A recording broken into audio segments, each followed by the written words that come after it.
What is the ratio of velocity of an electron in second orbit of lithium to velocity of an electron in third orbit of helium.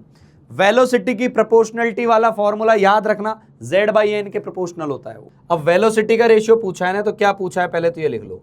तो आपको पूछा है second orbit यानी v2 और Li2 plus ये divided by ratio बोला है ना यार, रेशियो है तो रेशियो लेंगे, divided by v3 third orbit और किसका, हीलियम का। इसका रेशियो पूछा है कि ये वैल्यू क्या आएगी। अब ये बता, क्या मेरे को जब रेशियो पूछे तो क्या वेलोसिटी पूरी निकालनी चाहिए? नहीं सर, जबरदस्ती निकालोगे फिर वो जो आगे का फैक्टर है वो दोनों में कॉमन होगा, कट जाएगा। सीधे प्रोपोर्शनलिटी शो करो, प्रोपोर्शनलिटी से सॉल्व करो। अब वेलोसिटी किसके प्रोपोर्शनल होती है? Z/n से, Z/n से। तो यहां Z क्या है? V2 में Z क्या आ जाएगा? Li है लिथियम, लिथियम का Z क्या होता है? लिथियम का जो Z होता है वो होता है 3, तो ये हो गया 3, तो ये आ जाएगा 3 और इसका n क्या है 2, तो 3/2। ये तो पहला आ गया, पहला आ गया, समझ में आ गई? सिंपल बात है यार, बहुत आसान सवाल है।